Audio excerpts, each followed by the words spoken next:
नमो नमः। पूर्वं वयं लम्बे ज्ञाते कर्णानयनाय सूत्रं दृष्टवन्तः।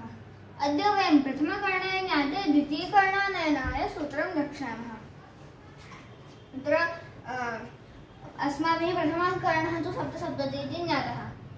तर्हि अत्र सूत्रमस्ति इष्टोऽत्र कर्णः प्रथमं प्रकल्प्य त्रस्रे तु कर्णो भेदस्ते कर्णन्तयोक्ष्मा वितरौ च बाहु प्रकल्प्य लम्बावधाश्च साध्राः आबाधयोरेककुप्सयोर्यत् सादन्तरं तत्कृतिसंयुतस्य लम्बैक्यवर्गस्य पदं द्वितीयः कर्णो भवेत् सर्वचतुर्भुजेषु। तर्हि अत्र इष्टकर्णः प्रथमं प्रकल्प्य, अत्र ग्रन्थस्थम् इष्टकर्णः प्रकल्पितुं कथितमस्ति। अस्माभिः तु ज्ञायते एव, तथापि अस्माभिः चिन्तयामः यत् इष्टकर्णः सप्तसप्ततिः इति प्रकल्पितः। ततः इष्टकर्णः सप्तसप्ततिः एव किमर्थं कल्पनीयः?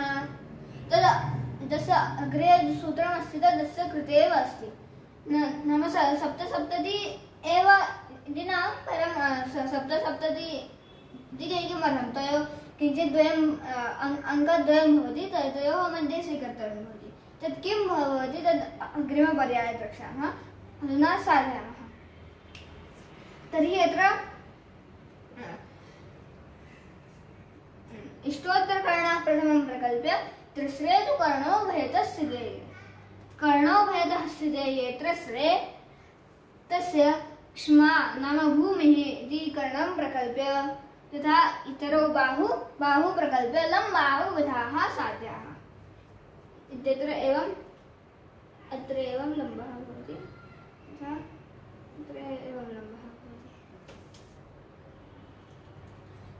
तर्हि अत्र साधनीयं। अत्र त्रस्रद्वयं 40 एकपञ्चाशत् इंचत्र सप्तसप्ततिः। अत्र लम्बः प्राप्तः 24 तथा च आबादे सातां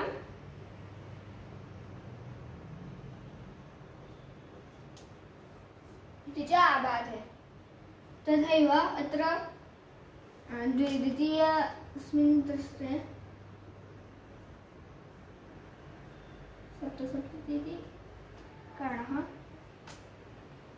68 अत्र लम्बः लब्धः 60 तथा आबाधेत एव।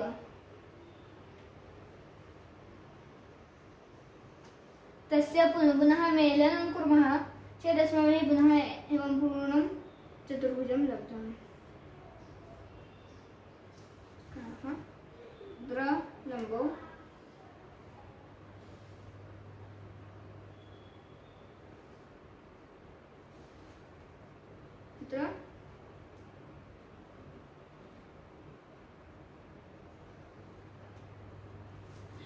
इति अस्माभिः आबाधे लब्धे।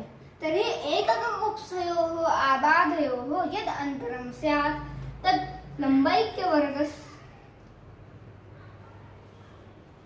यद् एकककुप्सयोः आबाधयोः अन्तरं स्यात् तद् लम्बैक्यवर्गेण तस्य आबाधयोः अन्तरस्य वर्गः लम्बैक्यवर्गेण संयुतः तस्य मूलं द्वितीयः कर्णः स्यात् इत्यत्र उक्तम्। तर्हि अत्र एतयोः अन्तरं 13 वर्गसंयुतं यत् अत्र 84 वर्गः अस्य मूलं द्वितीयः कर्णः स्यात् इत्यत्र एतयोः वर्गयोगस्य पदं कृत्वा अस्माभिः 85 इति द्वितीयः कर्णः लब्धः। नाम अत्र 85 इति कर्णः। तर्हि अग्रिमपर्याये वयम् इष्टकर्णकल्पने सूत्रं द्रक्ष्यामः। नमो नमः।